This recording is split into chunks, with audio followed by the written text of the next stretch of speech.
Now, I almost never DNF books. Uh, in fact, I can count the number of books I've DNF'd over the last few years on one hand. But this week, Mars by Ben Bova became one of the quickest books I've ever decided to put down. But thankfully, the rest of my reading week was much better.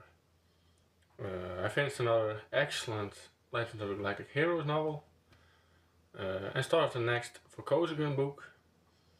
And next up is finally Hyperion by Dan Simmons, a book I know many of you actually are looking forward to my thoughts on it. But let's start this week with the DNF, which was Mars by Bamboa. And if you watch my August TBR, you'll know I was actually looking forward to this one. And someone even asked me during the recent Q&A video what I thought about Bambova. And since I never read him before, this seemed like the perfect place to start. Unfortunately, this book just didn't work for me. And it became actually one of the quickest DNFs I've ever made. And I tend to finish novels even if I'm not fully enjoying them, because I like to have a complete opinion before I review them. But eventually I reached the point where I realized I wasn't looking forward to picking the book up anymore. And the biggest problem for me was the characters. And this is supposed to be a hard science fiction novel about one of humanity's first scientific expeditions to Mars. And naturally I expected the focus to be on exploration, engineering, science, and just discovering a new planet. And instead the novel spends most of its time on interpersonal drama. And now normally that wouldn't be a problem. Some of my favorite science fiction novels are very character driven. The problem is that I just didn't think these characters were written well. And there's a constant male gaze throughout the novel that became more distracting the longer I read.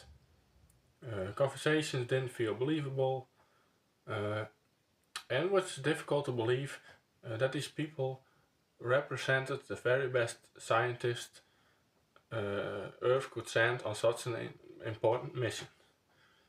Now over the past few years, I've read quite a bit of classic science fiction, and weak characterization isn't unusual in older science fiction.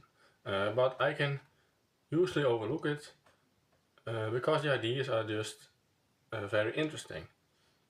But here the ideas never made up for the characters.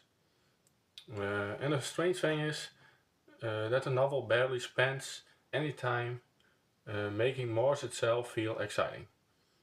You're on one of the most fascinating planets in the solar system, yet the human drama receives far more attention than the exploration itself. And I thought it was just really disappointing. And eventually I decided there was, for me, no point to continue. Life is just too short to force yourself through books you're not enjoying, especially when there are so many great books still waiting to be read. But I did finish, before that book I finished Desolation by Yusuke Tanaka, which is the 8th book in the Legend of the Galactic Hero series. And this was just another fantastic installment. And so at this point I've read 8 books in the series, and it has become one of the most consistently enjoyable science fiction series I've ever picked up. Every single book has kept me invested, and every time I think I know where the story is going, Tanaka surprises me. And that happened again here. Without spoiling anything, several major events completely changed the direction of the story. And that's probably the biggest strength of the series, even though it's about a galactic war, it never feels predictable. Political decisions, military strategy, and individual choices all have consequences that carry on into later books.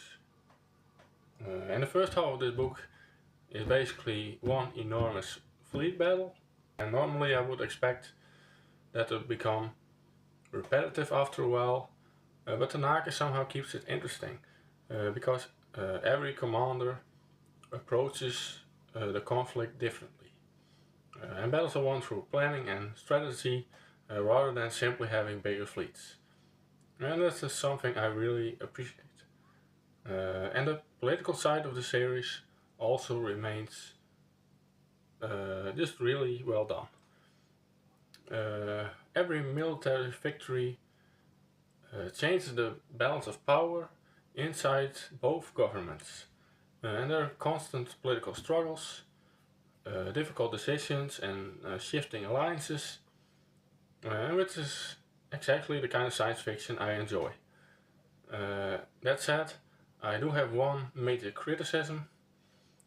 The writing in the series is just very dry. Tanaka tells you exactly what happens, but he rarely spends much time making scenes emotionally powerful. The book almost reads like a history book instead of a novel. And the characters are also fairly flat. I like Young Man Lee and Reinhardt, the two main characters, but they're memorable because of their ideas and decisions rather than because they're deeply developed people. And I honestly think that's the biggest reason this series isn't talked about more often.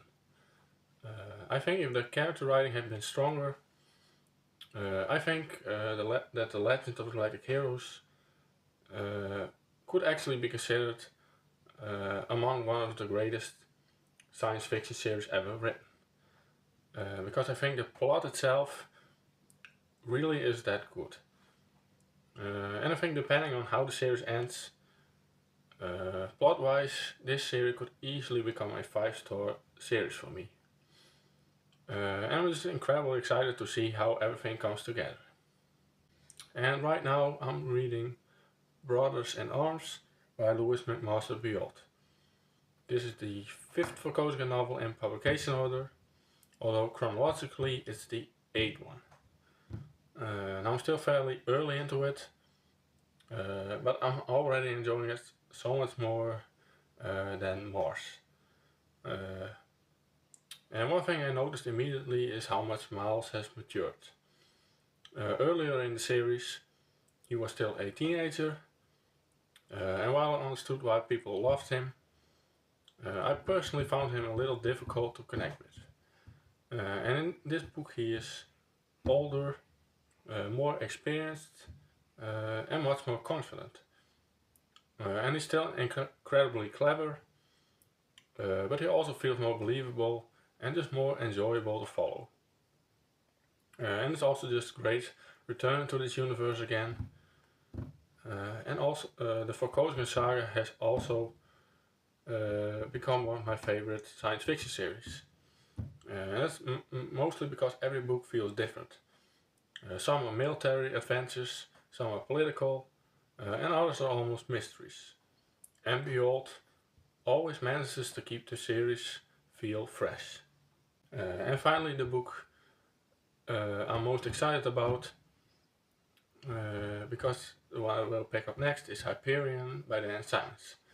And this is one of the biggest classics in science fiction.